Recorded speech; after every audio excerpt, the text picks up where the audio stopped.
പഴയങ്ങാടി പുഴയുടെ ഈ മനോഹര കാഴ്ചകൾ കാണാൻ ഞങ്ങളെല്ലാം വീണ്ടും ക്ഷണിക്കുകയാണ്. കഴിഞ്ഞ വീഡിയോയിൽ ഇതിൻ്റെ ഉദ്ഘാടന ചടങ്ങുകളൊക്കെ കാണിച്ചിട്ടുണ്ടായിരുന്നു. അപ്പോൾ സന്ധ്യയായി ഈ ലൈറ്റുകൾക്ക് തെളിഞ്ഞിട്ടുള്ള ഈ കാഴ്ചകൾ കാണാനാണ് വീണ്ടും ഈ വീഡിയോ ഇട്ടിട്ടുള്ളത്. നമ്മുടെ നാട്ടിലെ, എൻ്റെ ചെങ്ങൽ നാട്ടിലെ പുഴയോര കാഴ്ചയാണിത്. ഇവിടെ പുതിയതായി തുടങ്ങിയ ഫ്ലോട്ടിംഗ് റെസ്റ്റോറൻറ്റും അതുപോലെ ഗാലറി, വോട്ടറീസ് ഗാലറിയും ഉദ്ഘാടനം ചെയ്യപ്പെട്ടിരിക്കുകയാണ്. അങ്ങനെ ഇത് നമ്മുടെ നാട്ടിലെ ടൂറിസം വികസനത്തിന് പുതിയൊരു കുതിപ്പാകുകയാണ്.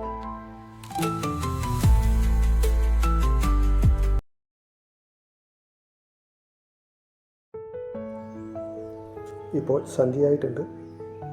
അപ്പോൾ അവനൊക്കെ പോയി ഇരുട്ട് വന്ന് തുടങ്ങുമ്പോൾ ഈ ലൈറ്റുകളൊക്കെ തെളിഞ്ഞിട്ടുണ്ട്.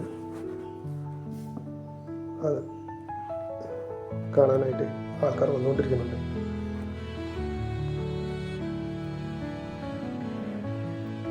ഇത് ചെങ്ങൽനാട്ടിൻ്റെ പുഴയോരമാണ്, പഴയങ്ങാടി പുഴ. കേരളത്തിൻ്റെ മാപ്പിൽ ഇത് കുപ്പംപുഴ എന്നാണ് അറിയപ്പെടുന്നത്. അത് നമ്മുടെ ഭാഗത്ത്, പഴയങ്ങാടി ഭാഗത്തെത്തുമ്പോൾ പഴയങ്ങാടി പുഴ എന്നാണ് അറിയുന്നത്. എല്ലാ മഴക്കാലത്തും വേനൽക്കാലത്തും ഇത് ഒരുപോലെ തന്നെ നിറഞ്ഞിരിക്കും. അപ്പോൾ ഈ ഭാഗത്തെ മനോഹര കാഴ്ചയായിട്ട് ഇതെന്നും നിൽക്കുന്നുണ്ട്. അതിലേക്കാണ് നമ്മുടെ ഈ പുതിയ ഈ ഫ്ലോട്ടിംഗ് റെസ്റ്റോറൻറ്റും ഗാലറിയും ഒക്കെ വന്നിട്ട് നമ്മുടെ ഇവിടുത്തെ നാട്ടിൻ്റെ വികസനത്തിന് പുതിയൊരു കുതിപ്പായിട്ട് മാറുന്നത്.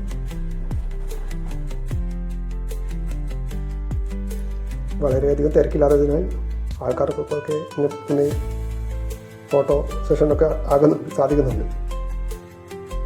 അപ്പോൾ ഇനിയുള്ള നാളുകളിൽ എല്ലാവരും അറിഞ്ഞ് കൂടുതൽ തിരക്കാകുമ്പോൾ ഇത്ര സൗകര്യത്തിലൊന്നും ഇവിടുന്ന് ഫോട്ടോ എടുക്കാൻ പറ്റുമെന്ന് തോന്നുന്നില്ല. അപ്പോൾ ഈ കാഴ്ചകൾ നമുക്ക് ഇപ്പോൾ വളരെയധികം സുഖമായിട്ട് ഭംഗിയായിട്ട് കാണാൻ പറ്റുന്നുണ്ട്. അതുപോലെ ഈ ഭംഗിയിലെ കാഴ്ചകൾ ഇത്ര സാവകാശത്തിൽ, സമാധാനത്തിൽ കാണുവാനും ബുദ്ധിമുട്ടുണ്ടാവും അന്നേരമൊക്കെ തിരക്ക് കൂടുമ്പോൾ. ഇപ്പം നല്ല സുഖമായിട്ട് ഇതൊക്കെ എനിക്ക് വീഡിയോയിൽ ആക്കുവാൻ പറ്റുന്നുണ്ട്. ഇതൊക്കെ പ്രത്യേകം ഫോട്ടോ സെഷനായിട്ട് ഉണ്ടാക്കിയ സ്ഥലമാണ്.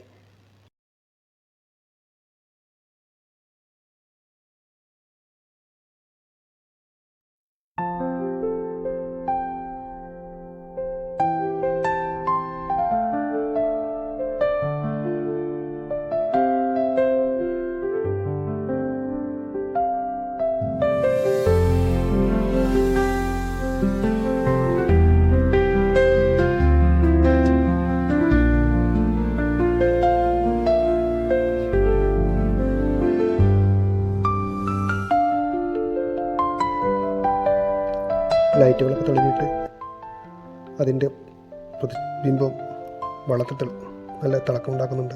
നല്ല സ്വർണ്ണപ്രഭ കാണുന്നുണ്ട്. അപ്പോൾ ഇതൊക്കെ രാത്രിയാകുമ്പോൾ വളരെ കൂടുതൽ മനോഹരമായിരിക്കും. റെസ്റ്റോറൻറ്റിൽ ഇരിക്കുന്ന സൗകര്യമൊക്കെ നല്ല കമനീയമായിട്ട് തന്നെ അലങ്കരിച്ചിട്ടുണ്ട്.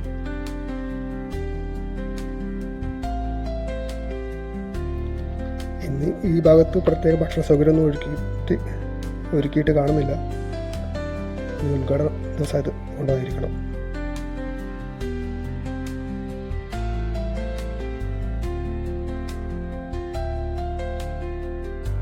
മനോഹരമായ ഈ പുഴയും കണ്ട് ആ കുളിരുമേറ്റിട്ട് ഇങ്ങനെ വൈകുന്നേരങ്ങളിൽ ഇരിക്കാൻ വളരെയധികം സുഖം തോന്നും. അപ്പോൾ ഇന്നത്തെ ആദ്യത്തെ ദിവസമായതുകൊണ്ട് ആൾക്കാർ അറിഞ്ഞു തുടങ്ങുന്നതേ ഉള്ളൂ. പെരുന്നാളുകളിൽ എല്ലാവരും അറിഞ്ഞ് ഇത്തരം സോഷ്യൽ മീഡിയയിലും ഒക്കെ കൂടി ഇതിന് പ്രചാരണം കിട്ടിയാൽ ആൾക്കാർ കൂടുതൽ വന്നു തുടങ്ങും.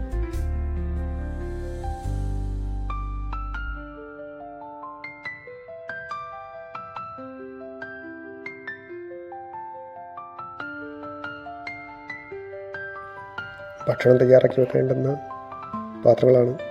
ഇന്നിതിപ്പോൾ കാലിയാണ്. ഈ ഭാഗത്ത് നിന്ന് ഭക്ഷണം ഇല്ലാന്ന് ഞാൻ പറഞ്ഞിട്ടുണ്ട്. അവിടുത്തെ ചായ ചായക്കടയും ആ ചെറിയ പലഹാരക്കടയും മാത്രമാണ് ഇന്നിപ്പോൾ തുറന്നിട്ടുള്ളത്. അപ്പോൾ ഇത് സജീവമായിട്ട് വർക്കായാൽ ഇതെല്ലാം നിറഞ്ഞ് ഇതിൽ നല്ല ഭംഗിയുള്ള പലഹാരങ്ങളൊക്കെ ഉണ്ടായിരിക്കും. ആ പച്ചപ്പരവ വിരിച്ച വഴി വളരെ ഭംഗിയുണ്ട്. ചുറ്റും ലൈറ്റുമൊക്കെ വരുമ്പോൾ കാഴ്ച വളരെ രസകരമാണ്.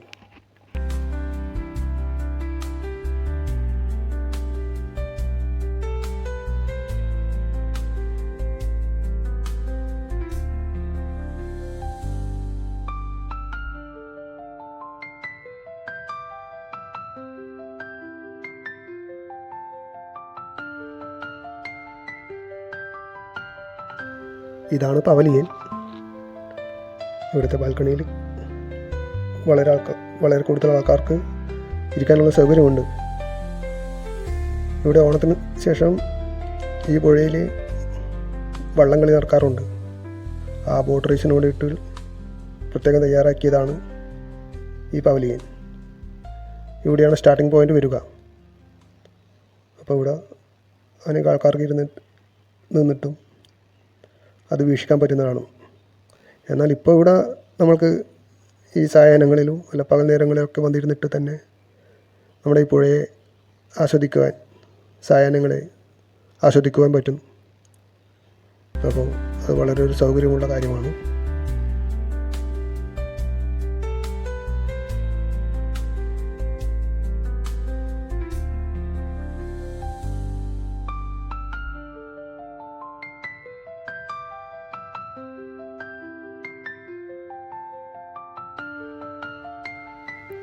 ഇനി ഇവിടേക്ക് ഇത് കാണുവാൻ മാത്രമാണോ വരേണ്ടത് എന്ന ചോദ്യം ഉണ്ടാകാം.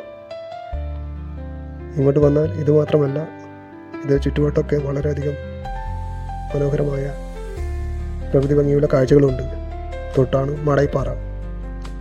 മാടായിപ്പാറ വളരെ പ്രശസ്തമാണ്.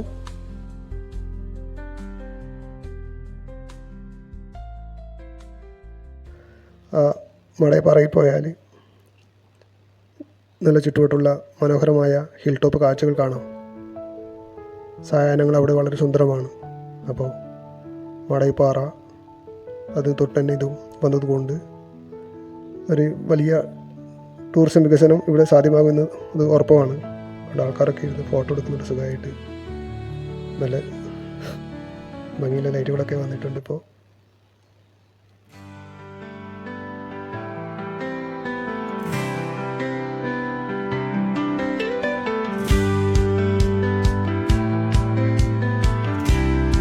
മാടായിപ്പാറയ്ക്ക് നിന്ന് അപ്പുറം കാണാം ഏഴുമലയും അറബിക്കടലും. അപ്പോൾ കടൽ തീരവും ഏഴുമലയും അപ്പുറമുള്ള വെട്ടിക്കുളം ടൂറിസ്റ്റ് കേന്ദ്രമൊക്കെ ഇതിനടുത്തടുത്ത് തന്നെയാണ്. അപ്പോൾ ഒരു ദിവസം ചിലവിട്ടാൽ മെനക്കെട്ടാൽ ഇവിടെയൊക്കെ വന്നിട്ട് ഇതൊക്കെ കണ്ട് ആസ്വദിച്ച് പോകാൻ ദൂരെ നിന്നുള്ളവർക്കും സൗകര്യമുണ്ട്. യാത്രാ സൗകര്യവും ബസ് മാർഗവും ട്രെയിൻ മാർഗമൊക്കെ ഇങ്ങോട്ട് വന്ന് പോകാം. ട്രെയിനിലാണെങ്കിൽ പഴയങ്ങാടി തന്നെ സ്റ്റോപ്പുണ്ട്. അല്ലെങ്കിൽ കണ്ണൂർ ഇറങ്ങിയിട്ടും പയ്യന്നൂർ ഇറങ്ങിയിട്ടും ഇങ്ങോട്ട് വരാവുന്നതാണ്. അപ്പോൾ ഹൈവേ വഴിയാണെങ്കിൽ കണ്ണൂരോ തളിപ്പറമ്പോ ലാത്തറയോ ഇറങ്ങിയിട്ട് ഇങ്ങോട്ട് വരാം. ഹൈവേയേക്കാൾ മികച്ച റോഡ് ഇവിടെ തന്നെ ഇപ്പോൾ വന്നിട്ടുണ്ട്. പഴയങ്ങാടി പാപ്പനശ്ശേരി വഴി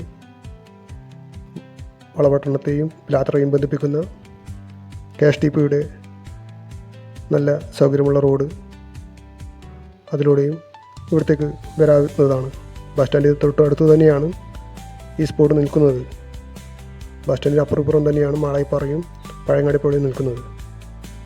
അപ്പോൾ ഇങ്ങോട്ട് വരുന്നവർക്ക് ഒരിക്കലും മോശമെന്ന് തോന്നാത്ത നല്ല കാഴ്ചകൾ തന്നെയായിരിക്കും എന്തായാലും ഇവിടെ ലഭിക്കുക.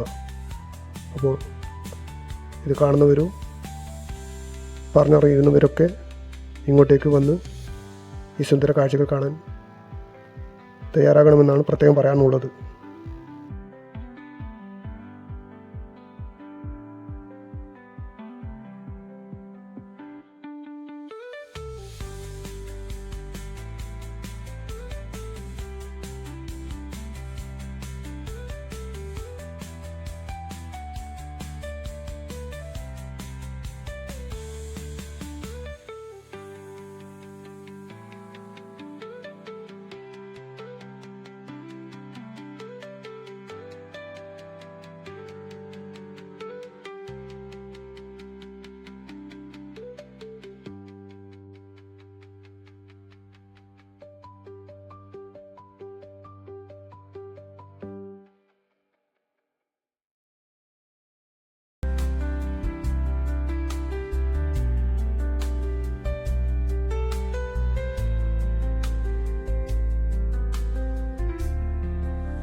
ഇനി പുറത്തിറങ്ങിയിട്ട് ഇതിൻ്റെ ഭംഗി ഒന്ന് കാണാം. ഇതിന് മുമ്പിലെ റോഡിൽ തന്നെ പോയിട്ട് ദൂരെ നിന്നുള്ള ഇതിൻ്റെ രാത്രി കാഴ്ചകൾ കാണാൻ വളരെ രസമുണ്ടായിരിക്കും.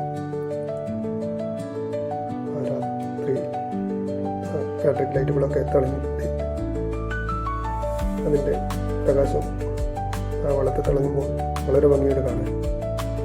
ഇതൊരു കൊട്ടാരത്തിൻ്റെ പ്രതീതി നമുക്ക് തോന്നും. ഭംഗിയുണ്ട്.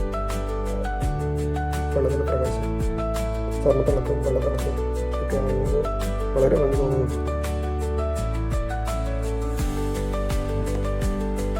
അക്കരെ നിന്നുള്ള വാഹനങ്ങൾ പോകുന്നതിൻ്റെ കാഴ്ച അപ്പം കാണുന്നുണ്ട്. ആ വെള്ള കുത്തുകൾ കളർ ഫുള്ളായിട്ടുള്ള വിളക്കിൻ്റെ വെളിച്ചത്തിൻ്റെ തിളക്കൊക്കെ അപ്പുറം കാണുന്നുണ്ട്. വളരെ മനോഹരമായിട്ട് കാഴ്ചയാണ് ഇപ്പോൾ.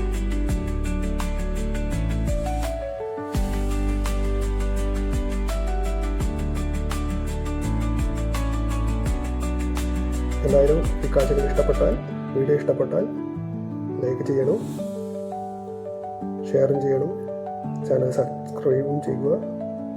എല്ലാ സപ്പോർട്ടും തന്നുകൊണ്ടിരിക്കുക.